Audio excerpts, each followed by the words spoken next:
भारत में अगर कोई सबसे तेज गति से बढ़ने वाला लोन सेगमेंट है तो वो है गोल्ड लोन। एक तरफ गोल्ड की जो कीमतें हैं वो नया रिकॉर्ड बना रही हैं, तो दूसरी जगह लोग पर्सनल लोन की जगह गोल्ड लोन लेना ज्यादा सही समझ रहे हैं। और सही समझना भी चाहिए, क्योंकि गोल्ड लोन में जो ब्याज दर है वो पर्सनल लोन से बहुत ज्यादा कम होते हैं। तो दोस्तों, आज हम इस वीडियो में बताने वाले हैं आपको गोल्ड लोन के बारे में सभी वो जानकारी जिससे आप गोल्ड लोन में कम ब्याज दर पे लोन ले सकते हैं। और अगर आप एक एग्रीकल्चरिस्ट हैं तो फिर वहां पर सरकार आपको आपके ब्याज पर भी छूट देती है। तो दोस्तों, ये वीडियो पूरा जरूर देखना, क्योंकि ये वीडियो आपके लिए बहुत इंटरेस्टिंग होने वाला है और आपको सभी वो जानकारी गोल्ड लोन के बारे में देंगे जो कि आज के 2026 में लागू हो गई है। तो चलिए दोस्तों, देरी ना करते हुए शुरू करते हैं इस वीडियो को।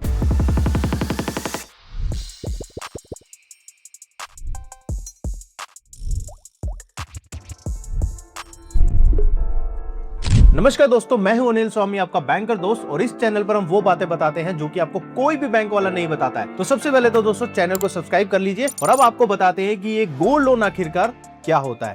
अब देखिए, गोल्ड लोन की अगर हम बात करें तो गोल्ड लोन आपको सिंपल भाषा में बताया जाए तो आप अपने घर में रखी हुई कोई भी गोल्ड की ज्वेलरी या फिर सिल्वर ज्वेलरी भी, क्योंकि अब सिल्वर के लोन्स भी जो है 1 अप्रैल 2026 से स्टार्ट हो चुके हैं। सभी बैंक्स में गाइडलाइंस आ चुकी हैं। तो या तो आपके पास गोल्ड की ज्वेलरी है या फिर आपके पास सिल्वर की ज्वेलरी है। और गोल्ड के अगर आपके पास कॉइन्स है या फिर सिल्वर के भी अगर कॉइन्स है, तो ये सभी चीज आप किसी भी बैंक में अगर आप जाते हैं तो आपको जो है वो ज्वेलरी रखने के बाद कुछ ब्याज पर जो है पैसा बैंक आपको दे देता है। तो ये तो एक सिंपल सी डेफिनेशन होगी कि गोल्ड लोन आखिरकार क्या होता है, जिसमें गोल्ड अपने बैंक में आपको जाकर प्लेज करना होता है।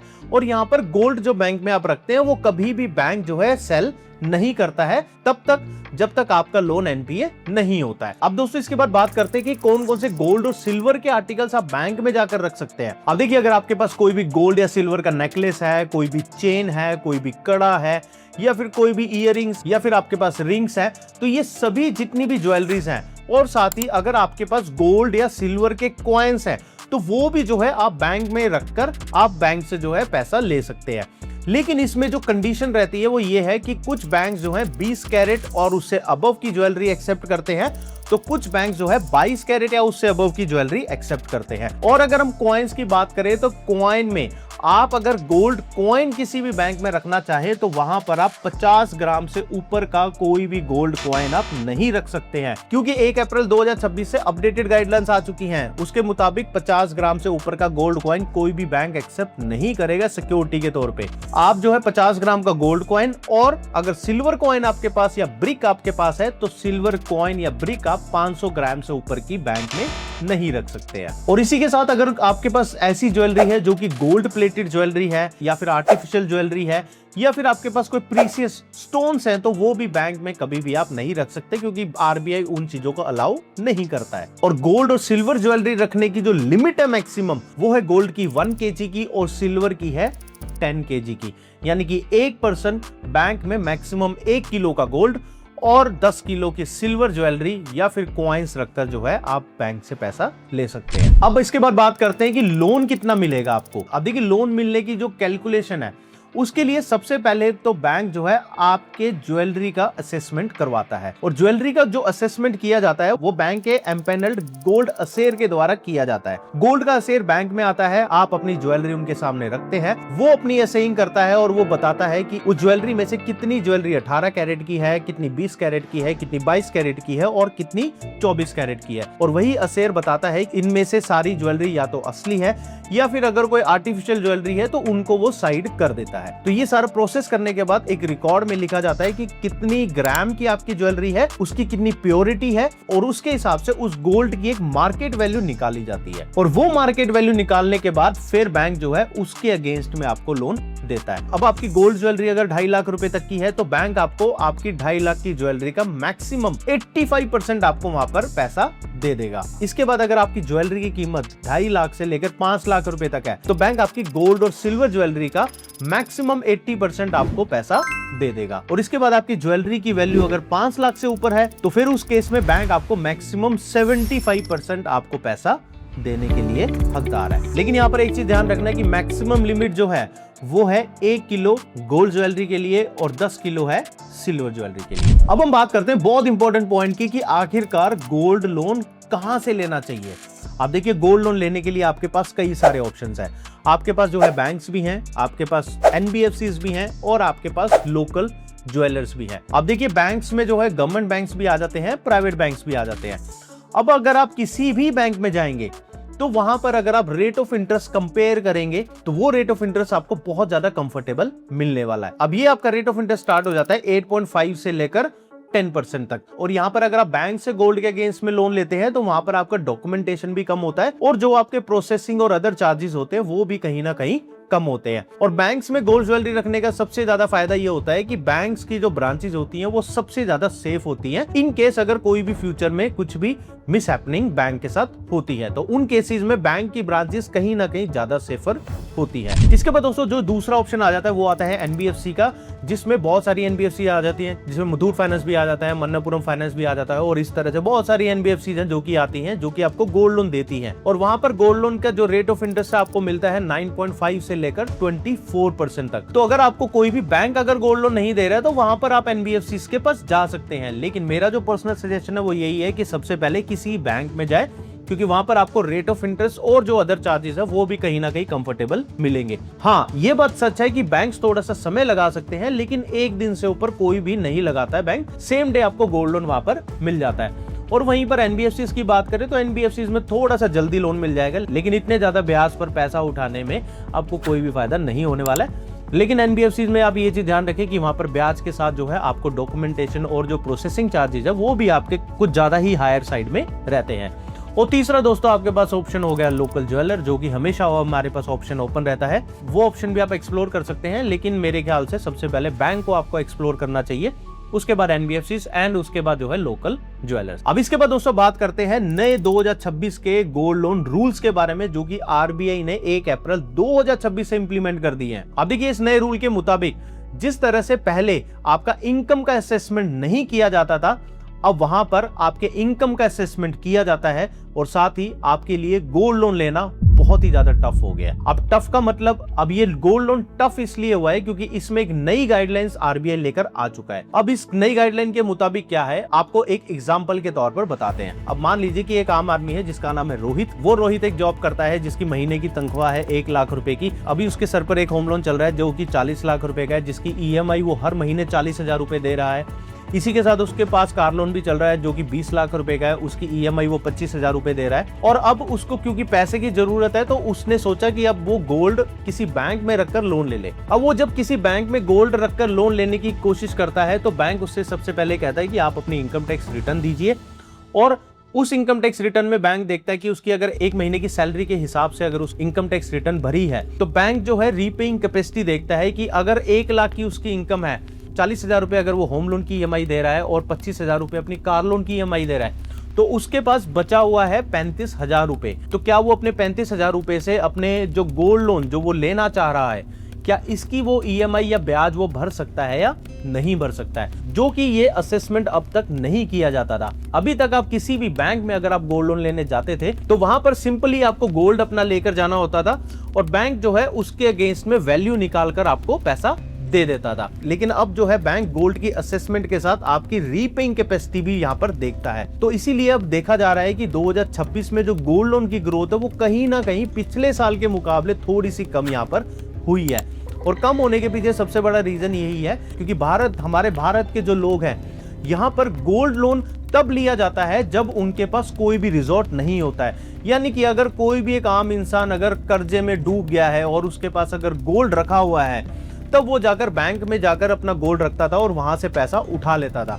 लेकिन अब आरबीआई ने उस चीज पे रोक लगा दी है और आरबीआई ने कहा है कि अगर आपकी इतनी कमाई नहीं है कि आप इस गोल्ड लोन का ब्याज या फिर ईएमआई अगर आप भर सको तो बैंक आपको गोल्ड लोन नहीं देगा। अब इसके बाद बताते हैं कि गोल्ड लोन पर आखिरकार ब्याज किस तरह से कैलकुलेट किया जाता है। अब देखिए अगर गोल्ड लोन आपको किसी भी बैंक से लेना है या फिर एनबीएफसी से लेना है तो रेट ऑफ इंटरेस्ट आपके स्टार्ट हो जाते हैं 8.5 से लेकर आपको जैसा मैंने बताया 24% तक। और आपको अगर ये जानना है कि आज की डेट में अगर आपको गोल्ड लोन लेना है तो किस बैंक से लेना चाहिए तो दोस्तों आप हमारे से कंसल्टेशन ले सकते हैं। फ्री ऑफ कॉस्ट हम आपको कंसल्टेशन देंगे और आपको बताएंगे कि कौन सा बैंक आपको जो है सस्ते ब्याज पर और कम चार्जेस पर जो है बैंक आपको गोल्ड लोन दे रहा है। उस बैंक का नाम जो है हम आपको जरूर सजेस्ट करेंगे। उसके लिए दोस्तों क्या करना है, हमारा कंसल्टेशन फॉर्म आप फिल कर सकते हैं जो कि है हमारी वेबसाइट पर www.bankiton.in। तो हमारी वेबसाइट पर जाकर ये कंसल्टेशन फॉर्म जरूर फिल करें। अब दोस्तों आपको बताते हैं कि बैंक आखिरकार किस तरह से गोल्ड लोन पर इंटरेस्ट कैलकुलेशन करता है। अब देखिए बैंक आपको यूजुअली 3 तरह से गोल्ड लोन देता है, जिसमें एक आपका होता है ईएमआई सिस्टम, जिसमें बैंक आपकी हर महीने की ईएमआई बनाता है। दूसरा होता है बुलेट पेमेंट का सिस्टम, जिसमें आपको हर महीने का ब्याज जमा करना पड़ता है और साल के अंत में जो है आपको पूरी रकम जमा करके आपको गोल्ड लोन को रिन्यूअल करना पड़ता है। और तीसरा बैंक आपको देता है एक ओवरड्राफ्ट लिमिट के रूप में, जिसमें हर महीने का ब्याज आपको जमा करना पड़ता है, लेकिन आप उसमें जो है कभी भी रकम आप जमा कर सकते हैं या फिर आप रकम निकाल भी सकते हैं। और जो रकम आपने बैंक से लोन के रूप में ली है सिर्फ उसी पर आपका ब्याज लगता है।